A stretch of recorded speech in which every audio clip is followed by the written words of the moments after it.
The rejection and the spark. Commander Ilara Shaw stood motionless on a translucent platform, suspended high above the vast chamber of the Galactic Conclave. Thousands of alien representatives from across the known universe watched from their designated sectors. Their expressions, those she could read, ranging from curiosity to disdain.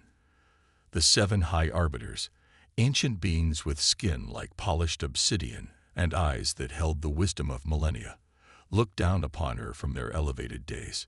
2 decades of diplomatic work, technological advancement, and careful navigation of interstellar politics had led to this moment. Humanity's formal petition to join the conclave as a recognized spacefaring civilization. The decision of the High Council has been reached, announced the first arbiter, his voice resonating through the chamber without need for amplification. The petition of Sol 3, designation Earth, is denied. Ilara maintained her composure, though her mind raced. This was unexpected. Earth had met every published criterion for admission. "May I inquire as to the reasoning behind this decision?" she asked, her voice steady despite the crushing disappointment. The third arbiter, a female with intricate patterns etched into her obsidian skin, leaned forward. "Your species' developmental trajectory is concerning. You have advanced from primitive combustion engines to quantum field manipulation in less than 3 centuries. Such rapid development suggests fundamental instability." Holographic displays materialized around the chamber, showing Earth's history, the rapid industrialization, the climate crisis and recovery, the fusion breakthrough, the Mars colonies, the asteroid mining operations. The 5th arbiter spoke next. "Furthermore, your cultural archive contains thousands of scenarios depicting conflict with extraterrestrial life. Your entertainment reveals deeply ingrained xenophobic tendencies. Images flashed of human science fiction, war stories, invasion narratives, heroic tales of humanity triumphing against alien threats. Those are works of fiction," Ilara countered. "Creative explorations of possibility, not manifestos of intent. Yet they reveal the collective subconscious of your species," replied the second arbiter. "We have seen patterns like yours before. Civilizations that advance too quickly, driven by competitive instincts rather than collaborative ones, pose unpredictable risks to galactic stability." The first arbiter raised his hand, silencing further discussion. "The conclave has spoken. Earth will remain classified as a developing civilization with restricted access to certain technological sectors and resource-rich regions. We will reconsider your petition in 120 standard cycles. Nearly 200 Earth years, a political eternity." "This session is concluded," the first arbiter announced, striking his staff against the floor. As Ilara and her team were escorted from the chamber, she received a priority message through her neural implant from Admiral Kenzo Yamamoto of Earth Defense Command. "Return immediately. Contingency Prometheus now authorized."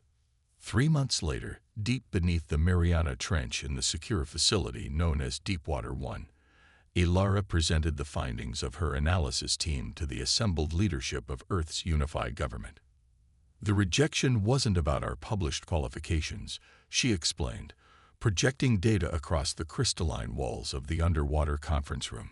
"It was about control. The conclave fears rapid innovation because it threatens their established order." "So it's not just us?"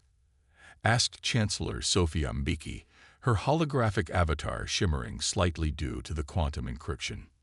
"No," replied Dr. Arjun Singh, head of Technosociology. "We've identified patterns in the conclave's membership. Civilizations are only accepted after they've demonstrated centuries of technological plateau, essentially proving they've stopped meaningfully innovating."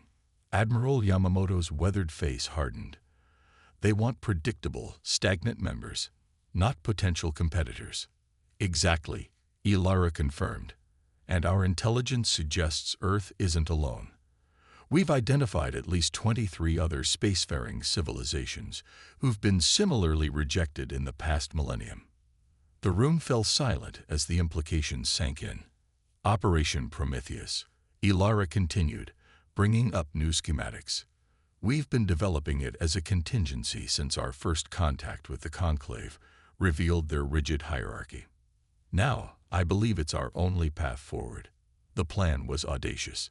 Secretly reach out to other rejected civilizations, form an alliance of outcasts, and pool their unique technological developments.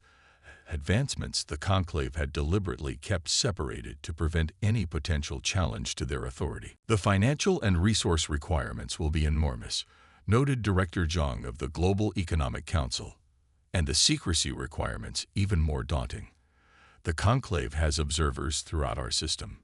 Chancellor Mbiki stood, her holographic form glowing with resolution.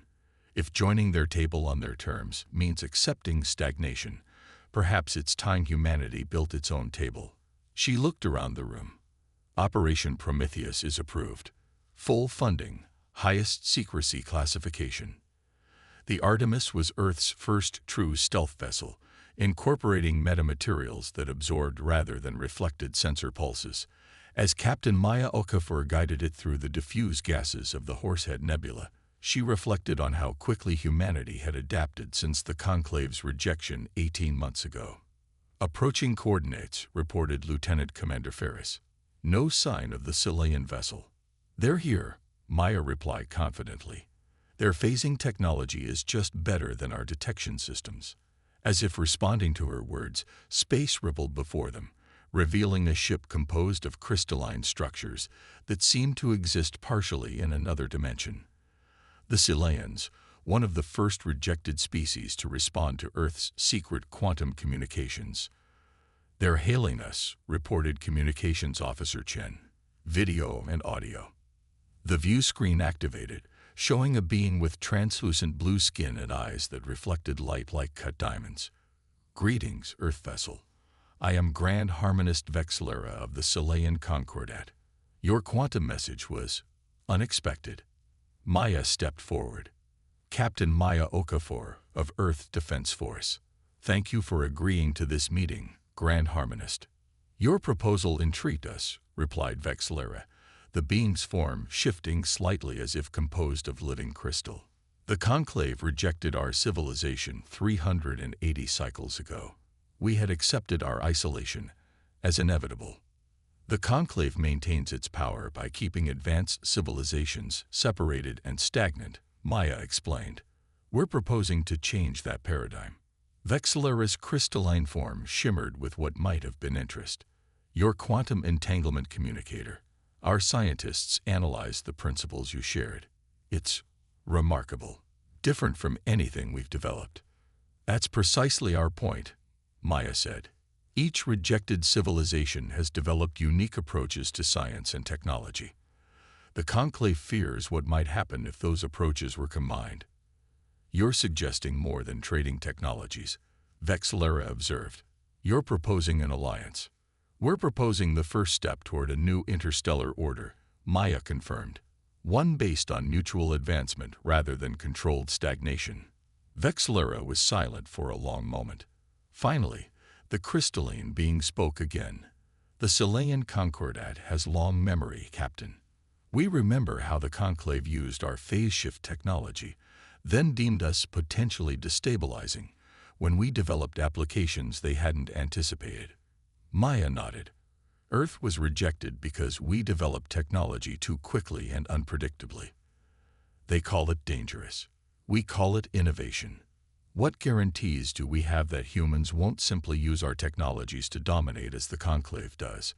Vexillera asked, a question Maya had been authorized to answer with complete honesty. None, she said bluntly, except our proposal itself. We're not asking you to submit to Earth. We're inviting you to help build something new, where all participating civilizations advance together. Vexillera made a sound that the translators interpreted as laughter. Honesty. How unexpected. The beam's crystalline body refracted light in complex patterns. The Concordat authorizes a preliminary exchange. We will share our phase shift research. In return, we wish to study your quantum entanglement principles. We welcome this first step, Grand Harmonist, Maya replied. With your permission, we'll transmit coordinates for a more secure meeting location. Agreed, Vexillera responded. And Captain, we are not the only rejected civilization watching Earth's bold moves with interest. As the Scyllaean ship faded back into its perfect cloak, Maya turned to her crew with a smile. 1 down. 22 more to go. Operation Prometheus had begun. Over the next 5 years, human stealth vessels traveled to the far corners of the galaxy, making contact with civilization after civilization that had been denied membership in the Conclave for being too innovative, too unpredictable, or simply too different. The Zenth, with their mastery of gravitational manipulation. The Korvax Collective, experts in synthetic biology. The Drell Imperium, pioneers in dark energy utilization. Each encounter followed a similar pattern: initial suspicion, then cautious hope, and finally, collaborative excitement as they realized the potential of what humanity was proposing. A true partnership of equals united by innovation rather than stagnation. Deep beneath the ice fields of Europa, the first Prometheus Conference took place with representatives from 12 rejected civilizations. Security was paramount. The entire facility existed in a quantum bubble that concealed it from conventional detection. Commander Ilara Shaw, now promoted to Admiral and overall Director of Operation Prometheus, addressed the assembled delegates. Welcome to the first gathering of what I hope will become a new force in our galaxy. We've called ourselves the Outsiders Alliance, those who refuse to accept the limitations imposed by the Conclave. Around the chamber, delegates nodded or made their species equivalent gestures of agreement. Each of our civilizations has developed unique technological specialties, Ilara continued. The Conclave deliberately kept us apart, fearing what might happen if our innovations were combined. Today, we begin to find out. The technological exchange that followed was unprecedented. The Zenth's gravitational manipulation techniques, combined with Earth's quantum entanglement principles and the Scyllaeans' phase shift technology, led to breakthroughs that would have taken individual civilizations centuries to develop. The Korvax Collective's synthetic biology, merged with Drell Imperium's dark energy utilization, created power sources of astonishing efficiency. Earth's AI systems, integrated with Nith computational frameworks, achieved cognitive capabilities that bordered on prescience. As the conference concluded, Vexillera of the Scyllaeans approached Ilara. This alliance has exceeded our expectations, Admiral. But the Conclave has resources beyond our combined strength. What happens when they discover what we're doing? Ilara smiled grimly. They'll try to stop us, of course. But by then, it will be too late. The paradigm will have already shifted. You sound certain, Vexillera observed. I am, Ilara replied. Because unlike the Conclave, we're not standing still. Rising from the ashes. 10 years after Earth's rejection from the Galactic Conclave, the secret could no longer be contained. The technological advancements emerging from the Outsiders Alliance, now 28 civilizations strong, had become too significant to hide. Colonies were flourishing in previously uninhabitable environments. Ships were traveling distances that should have taken decades in mere days. Energy production had increased exponentially. The first sign that the Conclave had discovered their alliance came when Earth's diplomatic outpost on Ganymede received an unscheduled visit from a Conclave emissary vessel. High Arbiter Nexum himself, the third arbiter who had spoken during Earth's rejection, requested an immediate audience with Earth's leadership. In the hastily prepared reception chamber, Admiral Ilara Shaw faced the obsidian-skinned being whose decision had set these events in motion a decade ago. You have violated the most sacred principles of galactic harmony, Nexum stated without preamble. Unauthorized technological exchanges with other developing civilizations, incursions into restricted sectors, development of prohibited technologies. Ilara maintained a neutral expression. Earth is not a signatory to the Conclave Charter. We are bound by no such restrictions. You were explicitly classified as a developing civilization with clear technological limitations. Nexum countered, his ancient eyes narrowing. Yet we have detected quantum entanglement communications, phase shift energy signatures, and gravitational manipulation far beyond your species' approved development path. Approved by whom? Ilara asked calmly. The Conclave rejected Earth's petition for membership. You have no authority over our development. Nexum's obsidian features hardened. This goes beyond Earth. We are aware of your so-called Outsiders Alliance. This dangerous collaboration threatens the stability of the entire galaxy. Curious, Ilara replied.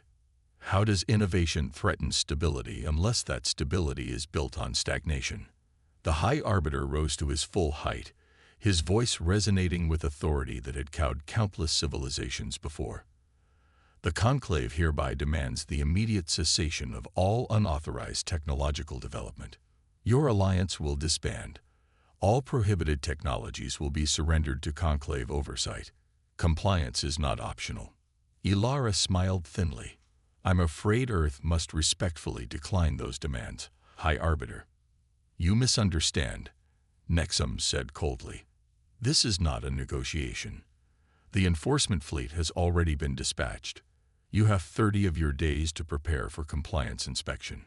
Resistance will result in severe consequences. After the High Arbiter departed, Admiral Yamamoto joined Ilara in the observation dome, watching the Conclave vessel accelerate toward the jump point. So much for another 50 years of secrecy, Yamamoto said grimly. We always knew this day would come, Ilara replied. The question is, are we ready? Yamamoto's weathered face broke into a rare smile.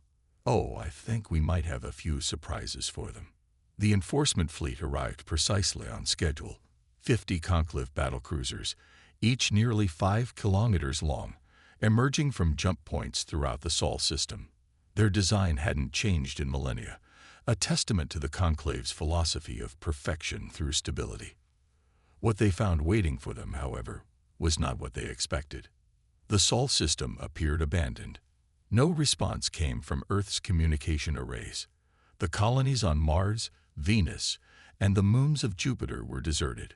Orbital habitats drifted empty and powered down.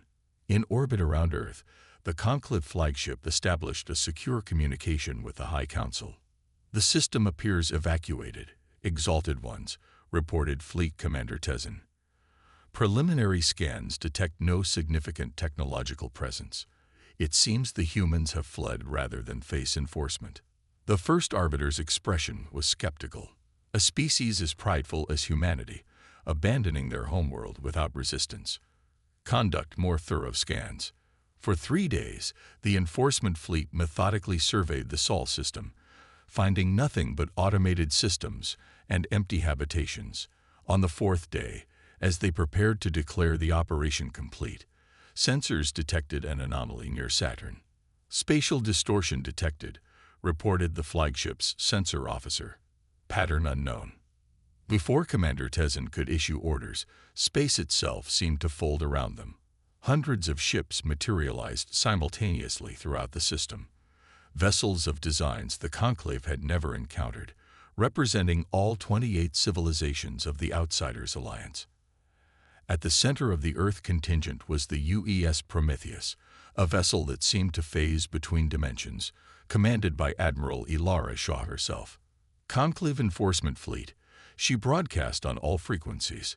This is Admiral Shaw of the Outsiders Alliance. Your presence in Sol system is unwelcome. You will power down weapons and prepare for escort to the system boundary. Commander Tezen was apoplectic. This is outrageous. The Conclave does not recognize your illegal alliance. Stand down immediately or face obliteration. I was hoping you'd say that, Ilara replied calmly. We've been eager to test our combined technologies against the mighty Conclave. Commander Tezen, your ships haven't been significantly upgraded in over 2,000 years. Ours were built last month. What followed was less a battle than a demonstration. When the Conclave vessels fired their weapons, outsider ships simply phased out of existence, reappearing elsewhere. Gravitational manipulation fields deflected energy weapons. Quantum-entangled targeting systems predicted Conclave maneuvers before they occurred. Within hours, 30 of the 50 Conclave battlecruisers were disabled, their systems compromised by technology they couldn't comprehend. The remaining 20, including the flagship, were surrounded. Perhaps now, Ilara broadcast, the Conclave is prepared to negotiate, not as superiors to inferiors, but as equals. 6 months later, in the vast chamber of the rebuilt Conclave Assembly, now renamed the Galactic Accord, representatives from over 400 civilizations gathered for a historic occasion. The obsidian thrones of the High Arbiters had been replaced by a circular arrangement where no seat was elevated above others. Commander Ilara Shaw, now designated Earth's first galactic representative, took her place in the new chamber alongside Vexlera of the Silayans, Grand Theorist Zix of the Zenth, and other leaders of what had been the Outsiders Alliance. The former First Arbiter, now simply Representative Nixum, addressed the assembly. For 20,000 years, the Conclave maintained what we believed was perfect stability. We now recognize that stability without growth becomes stagnation, and stagnation leads to vulnerability. Murmurs of agreement rippled through the chamber from both former Conclave members and newly recognized civilizations. The events of the past year have demonstrated that true strength comes not from rigid hierarchy, but from diverse perspectives and innovative collaboration. Nixum continued.